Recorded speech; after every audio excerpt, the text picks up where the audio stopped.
Cordial saludo a todos. Bienvenidos a esta breve exposición acerca del modelo tradicional de enseñanza. Esta exposición se realiza en el marco de la materia denominada ¿Cómo aprende el estudiante de la era digital cognición?, perteneciente a la maestría en educación mediada por las TICs. Mi nombre es Jonathan Cárdenas Valencia y pues los acompañaré en este recorrido bastante sucinto sobre el modelo tradicional de enseñanza.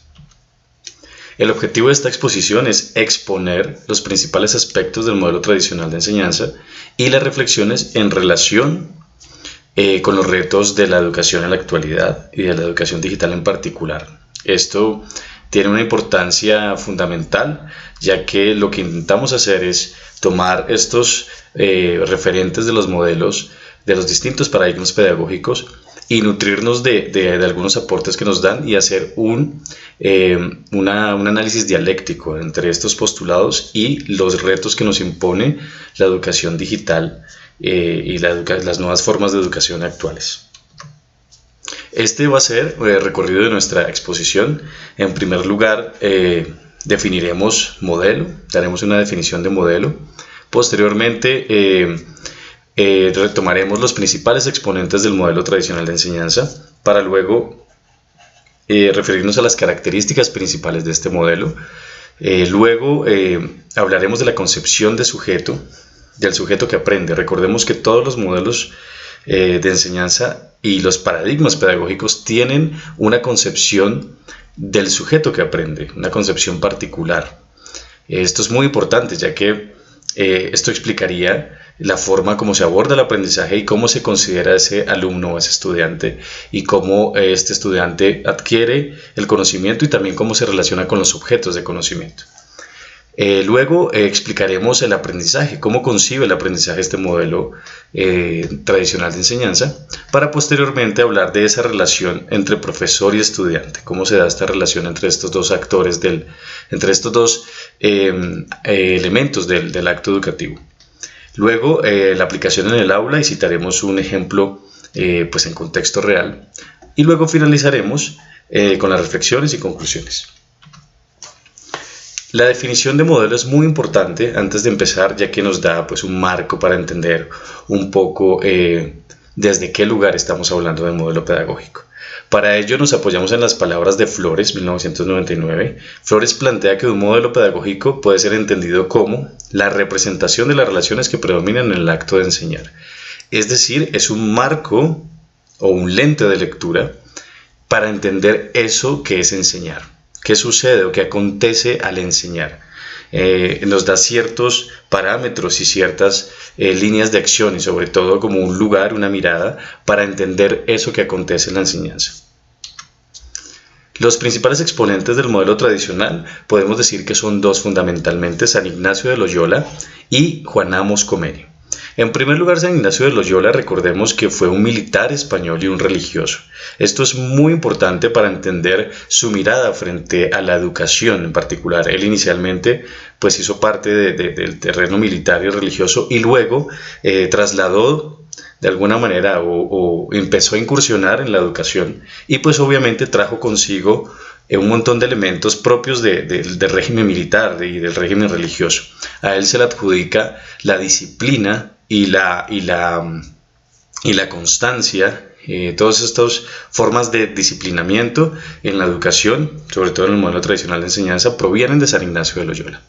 Por su parte, Juan Amos Comenio es fundamental para la educación. Recordemos que es llamado el padre de la didáctica, con su gran obra La Didáctica Magna. Esta obra es fundamental para todos los estudiosos de la pedagogía, todos los que pertenecemos a este campo de estudio, ya que Juan Amos Comenio fue el primero en hablar de la enseñanza y sobre todo de hablar de método. Cómo enseñar, qué enseñar y para qué enseñar. Entonces es fundamental, ya que podría considerarse uno de los precursores de la didáctica, como ya lo mencioné, y del pensar el acto educativo. Las características de este modelo son tres fundamentalmente. En primer lugar, su énfasis está centrado en la formación del carácter de los estudiantes. Esto está en el marco de lo religioso, de los valores, de la voluntad, la virtud y la disciplina. Entonces este es como su pilar central, que es no solo enseñar el bagaje cultural de la humanidad, sino también formar el carácter en relación con estas formas de pensar la voluntad y la virtud. También se caracteriza por ser enteramente academicista. Esto quiere decir que es puramente magistral, es decir, el maestro es el poseedor del conocimiento, es la fuente de conocimiento irrefutable, y es el que provee, es como el medio a través del cual toda la cultura y el conocimiento de las ciencias se transfiere al alumno. Esto claramente posiciona al alumno en un lugar pasivo en el acto educativo, eso lo analizaremos más adelante. Y por último, es un modelo en el que impera la transmisión y la memorización de los conocimientos. Entonces recordemos que en el modelo tradicional de enseñanza, la memorización y la repetición son fundamentales. La memoria tiene un lugar fundamental en este modelo, ya que sería como el medio a través del cual el estudiante aprende. No a través de la inferencia ni la deducción, sino memorizar todo lo que el maestro le indica y le dice. ¿Cuál es la concepción del sujeto que aprende dentro de este modelo? El sujeto que aprende dentro del modelo tradicional de enseñanza es considerado como una pizarra en blanco. Esto es muy interesante porque para el modelo tradicional de enseñanza el estudiante no tiene conocimientos previos, viene en blanco, viene como una pizarra en la que hay que imprimir, en la que hay que escribir una serie de conocimientos y también una serie de valores y de formas de ser y de comportarse. Entonces en este modelo claramente el alumno es concebido como una especie de barro que hay que moldear, ¿no? Que hay que darle forma. Él viene desprovisto de toda cultura y todo conocimiento. El aprendizaje dentro de este modelo decidí hacerlo a manera de nube de palabras como en la actividad inicial de esta materia, porque nos ayuda a enmarcar un poco la definición. Entonces, son 4 palabras claves que definirían el aprendizaje dentro de este modelo. Son la memoria, la repetición, la observación y la disciplina. El lugar del profesor dentro del modelo tradicional de enseñanza es el centro y pilar del proceso. Él es el centro fundamental, él es el transmisor de conocimiento y el que posee la verdad y el que puede transmitir el resultado de las ciencias y el conocimiento producto del trabajo humano. También se considera un artesano. Recordemos que dentro de este modelo tradicional de enseñanza, el profesor es considerado un artesano ya que le da forma al estudiante, no solo a través de la enseñanza de una serie de conocimientos provenientes de las ciencias, sino también al moldearlo y al darle un carácter y unos valores.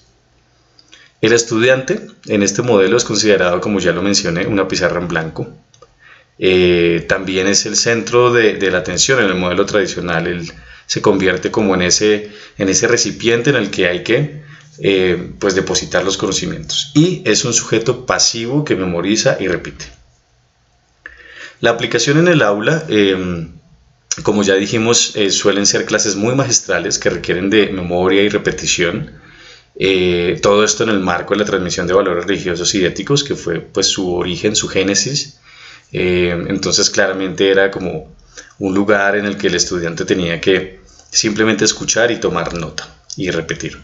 Un ejemplo claro de este modelo tradicional de enseñanza podemos encontrarlo en las clases de las matemáticas. De hecho, hacen hincapié en las ciencias exactas en este modelo.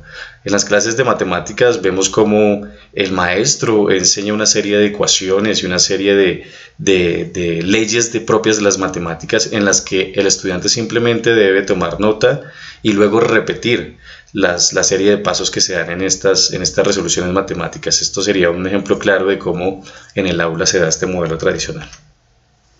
Este esquema quise hacerlo a manera de matriz y resume bastante bien las características del modelo tradicional. Vemos acá en esta definición el fin del modelo tradicional es un fin humanista, esto refiriéndose a los valores, es religioso y es formador de carácter.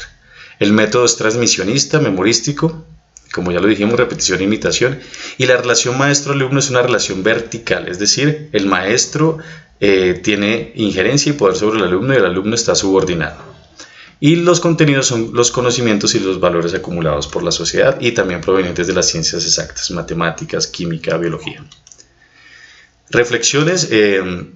Es muy importante entender que el modelo tradicional de enseñanza se dio en un momento histórico particular, ¿sí? En un momento en el que la religión imperaba y en el que había una serie de valores. Recordemos que los valores también están signados por la época y la historia, en el momento histórico en el que se dan. Entonces, si bien podemos tener ciertas distancias con el modelo tradicional, no debemos olvidar que este modelo aporta grandes ventajas frente al proceso de enseñanza-aprendizaje, y es la memoria. Muchas veces las críticas frente a este modelo desestiman el lugar de la memoria como un lugar fundamental en el proceso de aprendizaje, y recordemos que esta es considerada una herramienta indispensable en el alumno, obviamente de manera reflexiva.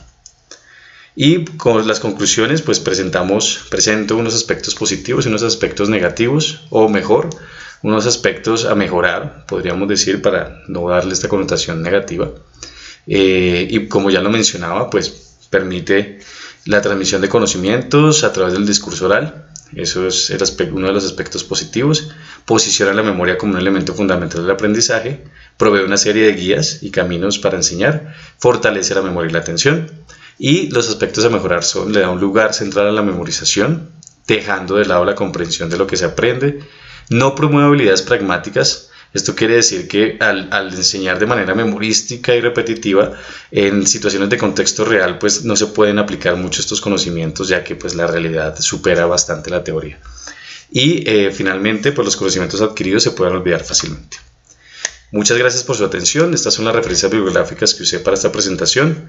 De nuevo, mil gracias. Espero que haya sido bastante fructífera y aporte bastante el conocimiento de todos ustedes. Gracias.